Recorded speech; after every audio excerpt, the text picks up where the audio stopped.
aujourd'hui, on y va dans un look tout en douceur. C'est un peu ce que nous évoquent les fleurs. Oui, exactement. Moi, dans le fond, mon maquillage, ça va être inspiré de la douceur et la couleur rose des fleurs. Moi, ça pourrait facilement être porté dans un mariage, un petit chignon cute. Pour la mariée ou ses amis? Les deux? Oh. Donc Camille, comme je te l'ai dit au début, je vais travailler les yeux avec du rose. En fait, je vais commencer avec la paupière mobile que je vais appliquer Bisous de Véro de Jouviance, qui est un rose pâle. Puis ensuite, je vais aller travailler avec Hibiscus d'Annabelle, qui est un trio de couleurs, donc un rose, un blanc et un noir, noir-gris un peu. Et je vais aller définir l'œil avec ces trois couleurs.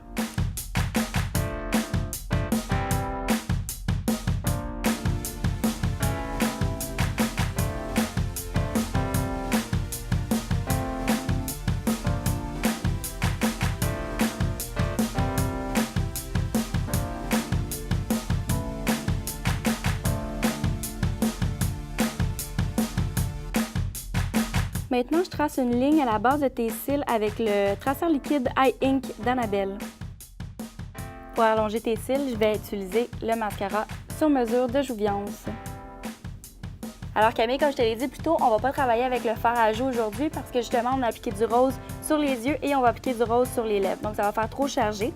Par contre, je vais venir structurer tes joues avec la poudre bronzante monochromatique de Marcel, qui est une poudre bronzante mate et qui va permettre de vraiment aller structurer toutes les formes du visage. Finalement, pour les lèvres, j'ai opté de faire un mélange entre le orange et le rose qui va donner beaucoup plus d'éclat aux lèvres. J'ai choisi le crayon anti-fuite de Personnel. Ensuite, je vais appliquer le rouge à lèvres 885 Vivid de Maybelline. Et je vais terminer avec une touche d'éclat de rose avec le brillant à lèvres rose de Les Oitiers.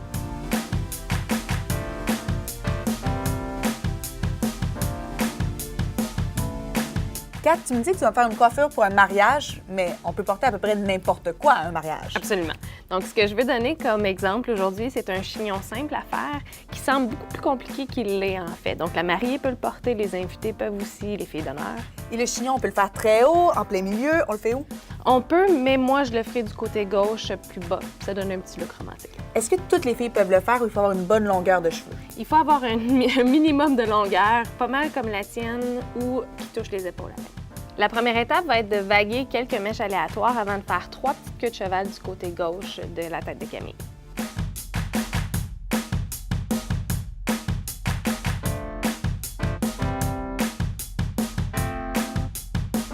La prochaine étape va être d'ajouter une crème bouclante aux cheveux à Camille pour donner un petit effet luisant et en santé. J'ai choisi le Perfect Curls de La Coupe. La prochaine étape va être de prendre chaque petite queue de cheval, placer les boucles avec les mains, puis ensuite les sécuriser avec des petites pinces noires.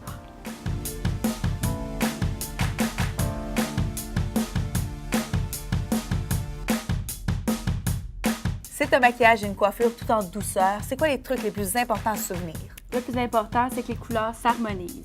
Pour moi, c'est si on est la mariée, garder le chignon neutre, comme ça on peut ajouter quelques accessoires. Comme des fleurs? Oui, ou un petit voile en arrière.